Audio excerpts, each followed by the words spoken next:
Good afternoon. Today I'm going to talk about multiplex information networks for spatially evolving multi-agent formations. So in nature, we can see that birds flying in V-shape formation in order to save energy, ants working together to find and transport food back to the nest, or fish swimming together to confuse enemy and increase the chance of finding food.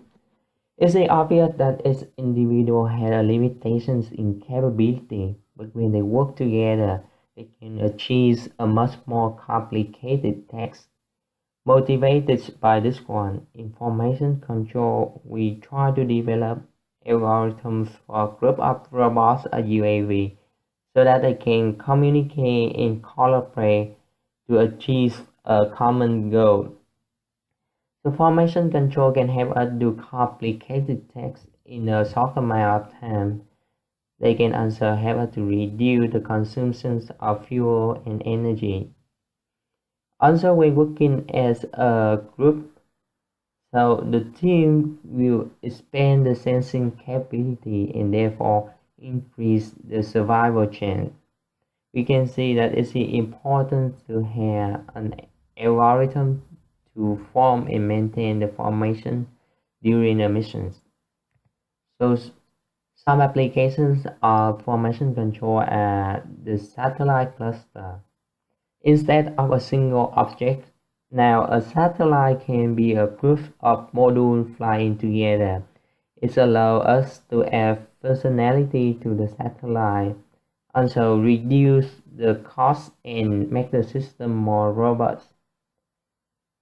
Or in security patrols and search and rescue missions, we can send out a group of UAV in formations and they will look for some target or victims, and sometimes if they can find a victim, they can also drop some life preserver.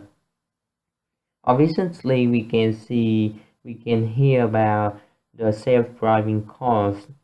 In the near future, we may have automated highway system, which allow the cars to communicate and form a platoon. Each car will maintain a safe distance from each other while moving at the same speed. Most of current formation control algorithms can be classified as either distance-based or displacement-based algorithm. Distance-based algorithm require each agent to have ability to sense the relative positions of their neighbor. They also require the desired formation to be rigid, while the displacement-based algorithm require the agent not only have ability to sense the relative positions of their neighbor, but they also need to know the orientations of the global coordinated system. Seeing we choose the displacement space algorithm as the framework for our research. I will talk a little bit more about this in detail. So we are familiar with the average consensus, which drives our agent to a common value. Now the question is, how can we use the average consensus to form a desired formation? Let's say the blue nodes right here are the desired formations, and the red nodes are the current position of each robot. So initially we can see that the displacements between each robot and its desired value at tau 1, tau 2, and tau 3. If we apply the average consensus to the displacement space, to the displacements, then eventually they will convert to the same value, and at that time we will have the desired formations. Current algorithms for formation control seem to lack of an information exchange structure because they use only a single layer for information exchange. Therefore, the formations have fixed property. For example, we cannot scale up or shrink down the size of the formations, or we cannot control the orientation.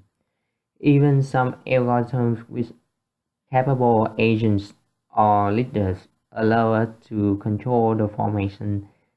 However, they require the global knowledge at analysis stage, or they require the leader to have the ability to communicate with all followers, which is not practical for a large number of agents because of the limitations in bandwidth.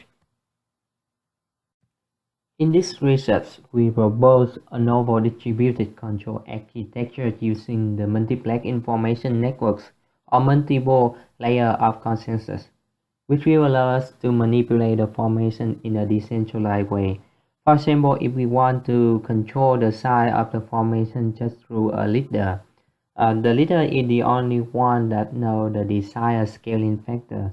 Then we can introduce a consensus layer to exchange this scaling factor. And at the same time, we have another layer to exchange the information like the position to form and maintain the formations. This layer also uses the updated scaling factor from other layers to adjust the formation accordingly. In addition, we introduce the potential field functions in our algorithm for collision avoidance and connectivity maintenance. So we consider a system of n agents exchanging the information among each other according to a connected and undirected graph. Our objective is to form and maintain the desired formations while tracking a dynamic target. And we want to control the formation size and orientation just through the leader. We use the potential field functions for collision avoidance and connectivity maintenance. We now introduce our algorithm. As you can see here, we have a main layer to form and maintain the formations. We also have the leader follower layers to exchange and update the rotation angle, the scaling factor in x and y directions, or the checking command CI.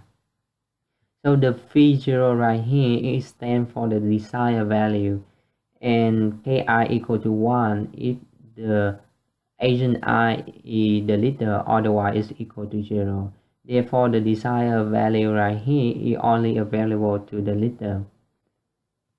At the analysis stage, in general, we want to prove that xi will convert to these two terms. So Ci is the desired position of agent I multiplied with the scaling matches and the rotations matches. So this term means that each agent will try to convert to the desired position and form the formation. And C0 is the positions of the target. So at the same time, the formation is translating or tracking the target. At the first step, we will try to prove that the leader follower layers will have its agent to convert to the desired value, and at that point we will have PI's convert to this term. For the second step, we define Zi equal to Xi minus Pi minus Ci, and we prove that Gi will convert to 0. And at that time we have Xi equal to Bi plus Ci. Bi is convert to this term, and Ci convert to C0 as a consequence of the leader follower layers, and therefore finally we have these two terms. So now we will go into the detail of the derivation. So we start with the leader follower layers. We define phi tilde equal to phi minus phi0, and then we have the aerodynamics like this one, which is elements y. Combine the elements or y vector, we have the compact form like this one. Using the Lyapunov function candidates like this one and take the time derivative, we have v dot less than 0, and therefore phi tilde will convert to 0 asymptotically, and therefore we have phi will convert to phi0. or pi will convert to this term and ci will also convert to c0. For the main layer, it's very similar to the previous slide. We first define zi equal to xi minus pi minus ci. Then we take the time derivative. Then we have the aerodynamics with this term, and we combine them together to get the compact form. We end up with z dot equal to this term.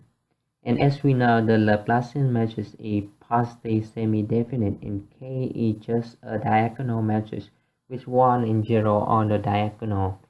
So this matrix is positive definite, and so the big matrix right here is whole. And so we have zi will convert to 0 asymptotically, and therefore xi will convert to bi plus ci. From the little follower layers, we know that ci will convert to c0 and pi will convert to this term, and so we got xi equal to the sum of these two terms. You can see that in the little followers layer, I use the system function. However, if the desired value is a constant, there is no need to use the system function. Also, we had just proved the 2D case, the formation in 2D, but it's easy to extend into the 3D case. One of our assumptions is that the graph had to be connected and undirected, but we can also generalize it to a directed graph with the conditions that the graph has a root spanning tree with the leader at the root, so that the information can spread out to the whole network. And one other issue that we may have is that the system function causes chattering. So we may replace that one by the hyperbolic tangent function thanks to this approximation. So now we want to introduce the potential functions into our algorithm for collision avoidance and connectivity maintenance. So we start with the communication range. We define a region where if the two agents are too close to each other, then there will be a force that pushes them away. And if the two agents are too far away, there will be an attractive force to bring them closer so that they don't lose the connection. So we define the collision avoidance potential function like this one. As you can see, when the distance between the two agents pass a threshold, then this potential function is triggered. Similarly, we define the connectivity maintenance potential function like this. And if the distance between the two agents are too far away, then it will be triggered. We now want to introduce the potential function into our algorithms. So you can see that in the main layer, I introduced the differential potential function for collision avoidance and connectivity maintenance. The little follower layers are exactly the same, so there is no need to do any further analysis for this layer. But for the main layer, we still need to prove that xi will convert to these two terms. We start with the definition that gi equal to xi minus pi minus ci, and when we take the time derivative, we have these two terms as before and two additional terms like this one. Then we define VAI functions, which is kind of similar to potential function. If we take the partial derivative of this function, then we have these two terms, which is exactly as d2 with the opposite side. So now we can rewrite zi dot in terms of the negative sum of the three differential potential functions. And we choose this one as the Lyapunov function, taking in the time derivative, we can see that v dot will always less than or equal to 0, and by the self-invariant principle, z dot will convert to 0 asymptotically. Remember that this one is z dot, not z, with the assumption that all agents are not stuck in local minima. So eventually, when zi dot equal to 0, there will be no longer any effects of the collision avoidance and connectivity maintenance potential functions on agent I, and so these two terms equal to 0, and so this term is also equal to 0. So similar to the previous analysis, we have ci equal to 0, and at that point xi will convert to bi plus ci, and by the little follower layer we have ci go to 0, pi go to this term, and this is what we want to prove. So if agents are stuck in local minima, which means that there are some configurations where agents are locked up in order, and so they cannot move any further. So at that point, there are some potential functions acting on some agents, and so these two terms are not equal to 0, and so is this term. But they cancel its order, and so zi dot equal to 0. Even though the local minima is still an open problem, a possible solution to avoid local minima can be like we can track up this term if it's different from 0, and if we can detect that the agents are not moving after a period of time, then we can introduce a virtual force so that it can pump the agent out of the local minima. To show the efficacy of our algorithm, now we will take a look at the illustrative example.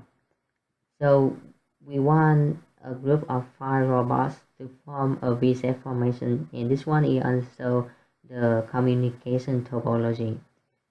They will track a target which is defined by c0 equal to t and psi of t. We set the rotation angle equal to 0 for the whole time, while the scaling factor for the first 6 seconds will be 0.5, and then they will scale down to 0.25, and then they will scale up. We also use the low pass filter to smoothen out the comment transition. So as you can see here, you can see the effects of the collision avoidance potential field very clearly. Initially, they form the formation and tracking the target. At 6 seconds, they scale down, and at 9 seconds, they scale up. And this one is the evolutions of the scaling factor. You can see that they quickly convert to the desired value. We also keep track of the distance between the agents, so that we can see right here 0.5 is the threshold where the collision avoidance potential field is triggered. So if the distance between the two agents are too close at that time, it is triggered and cause some chattering right here, it means that they are struggle and try to go away from each other. After that, they will convert to the desired distance. Now we show you some of our experiments. Here we have a group of 3 agents form a V-shape formations in tracking the targets with a toy cone. When they passing through the bases, they scale down, but after they passing through, they will scale up, as you can see. And again, when they go through the bases, they scale down again.